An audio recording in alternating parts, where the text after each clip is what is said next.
Hello students, I am A. Brahmaramba, Botany faculty working for Narayana Medical Academy, and I am here with you to discuss the important chapter, that is microbes for human welfare. Microbes for human welfare, and now I am going to give the important subtopics under this chapter.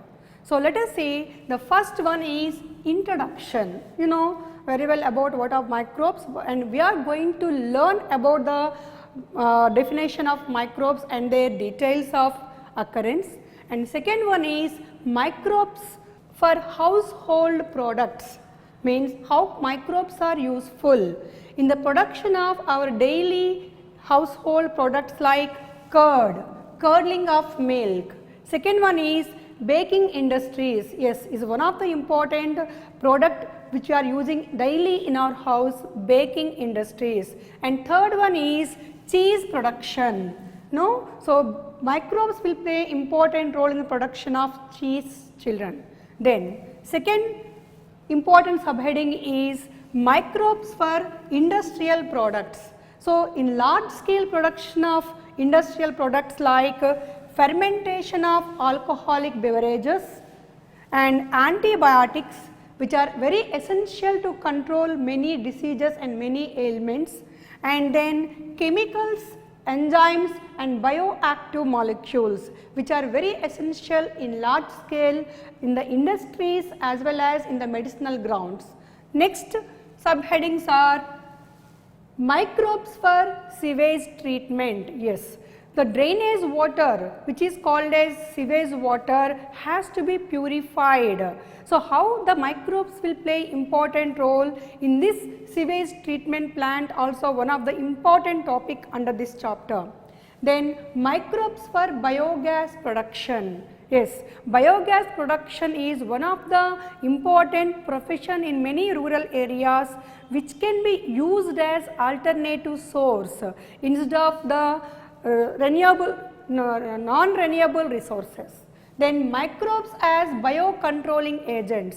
So how microbes can be used to control diseases, pests as well as weeds, which are main drawback in the agricultural crops, right children? And the last one, microbes as biofertilizers. Yes, how we can use microbes to enrich the fertility of the soil, to enhance the production of plants, all we are going to learn under this chapter.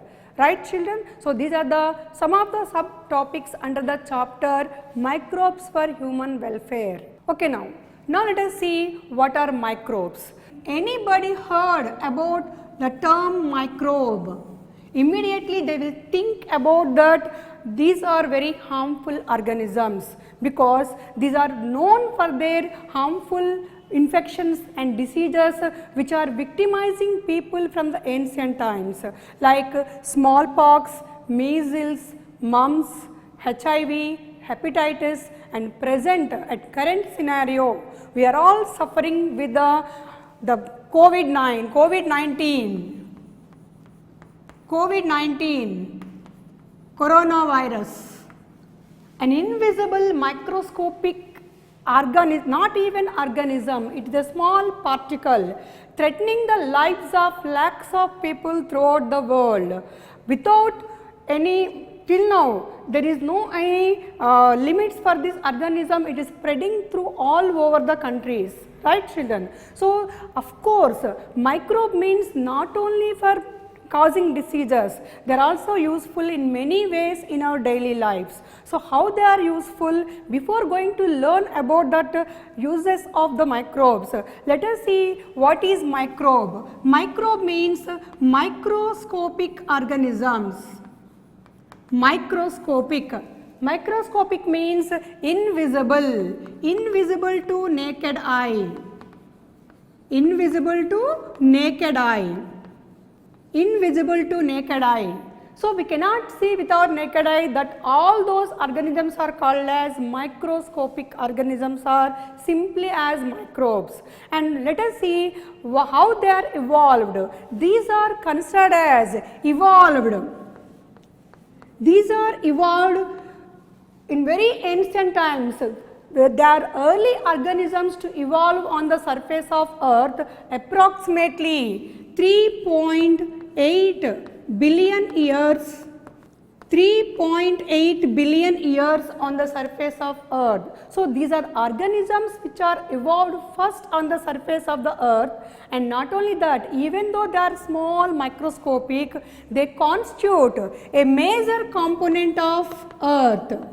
They constitute a major component in the biosphere.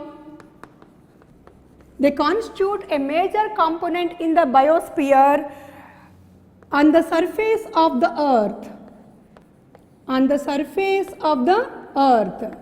So when you compare the component present on the surface of the earth constituting the biosphere away from the macroscopic plants and animals, these microscopic organisms will form a major component in the biosphere, that is biomass of the earth on the earth's surface. Right children, followed. Let us see their occurrence. Now we are going to learn about the occurrence of the microorganisms. Occurrence of microorganisms. Occurrence. Yes. These organisms are said to be ubiquitous in the nature. Ubiquitous. These organisms are said to be ubiquitous in the nature means they are present everywhere and anywhere. Present everywhere and anywhere on the surface of earth. Anywhere on the surface of earth. Then they are present, they are able to grow, deep in the soils, in hot geysers, means thermal vents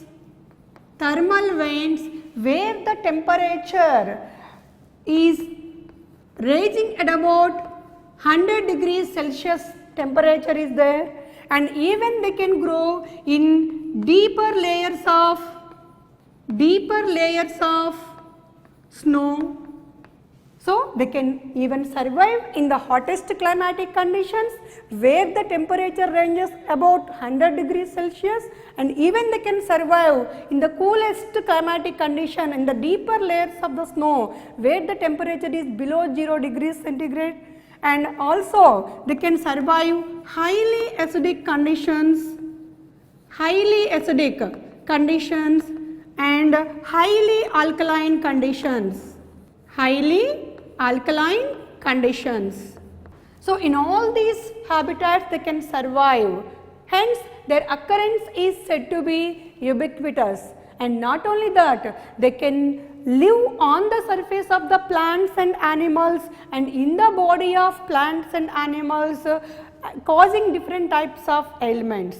Right children? So this is about the occurrence of these microorganisms. Of course, these microorganisms are causing many harmful diseases that we learned already under the chapter microbiology. But here we are going to discuss what are the advantages of these microbes in our welfare, in the human welfare.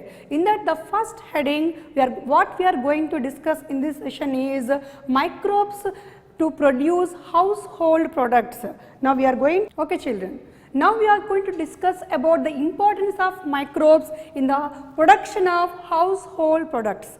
By listening this heading only, we will immediately recollect the first essential product in our food is curd. So preparation of curd is called as curdling of milk. So how curd is produced from the milk means it is a process by a bacteria called as lab. Commonly they are called as lab. Lab means lactic acid bacteria.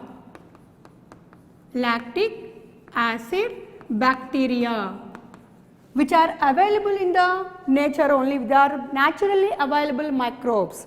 And these lactic acid, for example, some of the examples of lactic acid bacteria are Lactobacillus bulgaricus, Streptococcus salivarius, Streptococcus salivarius and Streptococcus thermophilus.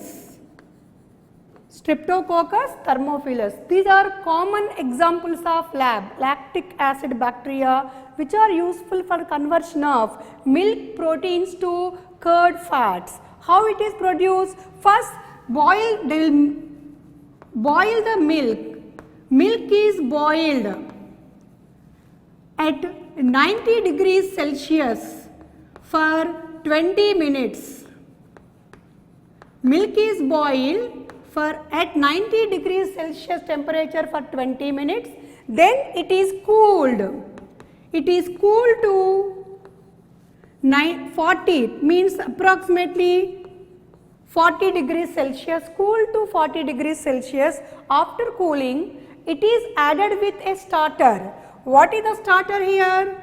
Starter or inoculum. Starter or inoculum means a pinch of buttermilk or curd is added to this boiled and cooled milk, and this pinch of curd, starter means pinch of curd, is added to this boiled and cooled milk, and this pinch of curd will act as inoculum which contains millions of the lactic acid bacteria, and this lactic acid bacteria, it will convert this lactose present in the milk. This bacteria convert lactose present in the milk into lactic acid. Lactose, the sugar present in the milk, which is commonly called as milk sugar, is converted into an organic acid, that is lactic acid. In the presence of lactic acid is produced, and this lactic acid, it will act upon the milk protein. It will act upon the milk protein casein, and coagulate the milk protein. It is called as coagulation. This process is called as coagulation. Coagulate the milk proteins into solid mass. What we'll call it as curd. This is the process of curdling of milk, which is with the help of the naturally available microorganisms which are commonly called as lactic acid bacteria. Are you followed, children? Okay. So this curd, what is the importance of curd which we will use daily in our food as one of the ingredient of food? This curd is having many nutritional values. What are those nutritional values, children? This curd is enriched by vitamin B12. So, which is not present in the milk, the B12 vitamin is present in the curd, cyanocobalamin, which is one of the essential vitamin. Similarly, when you consume curd in our food, and this curd will produce lactic acid, this lactic acid will kill the harmful bacteria that are present in our digestive tract or in our body. So, we are using curd as probiotic. Here one important point is probiotic. Very frequently they used to ask in the objective question, children, what is meant by probiotics? Probiotics means using living microbes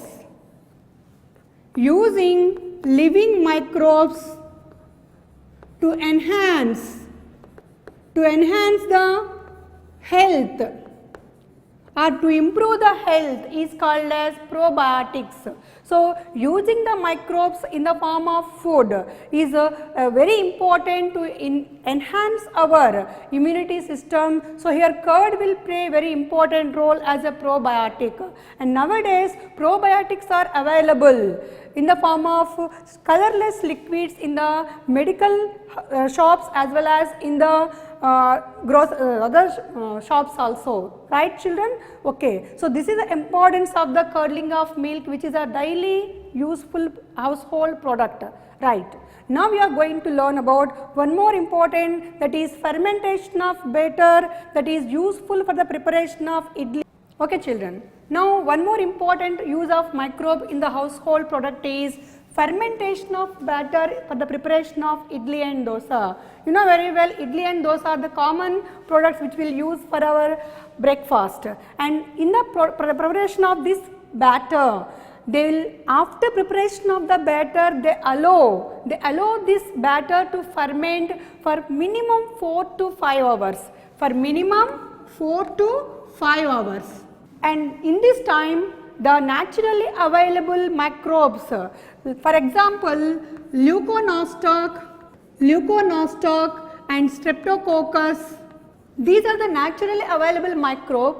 They will invade this batter and help in the fermentation of the batter. So, we will get these breakfast very puffy, idli very spongy, and dosa also very crispy and spongy. That is also because of microbes only.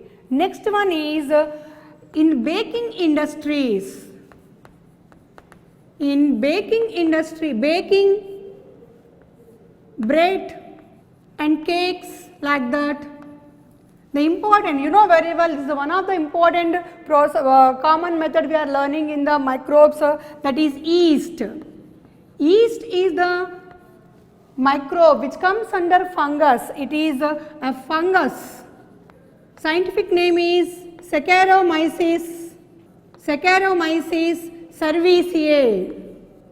Saccharomyces cerevisiae, and this yeast is also called as commonly baker's yeast, and when it is added to dough to prepare the, that is bread and cakes, in the preparation of bread and cakes, it will make the dough very puffy and spongy when it is leaving the carbon dioxide. It will leave carbon dioxide during the respiration, that is anaerobic respiration, and that process the bread or cakes become spongy. The bread or cakes become spongy, and this process is called as leavening of bread. Leavening of bread. Right, it is one more important point, important use of microbe in the household product.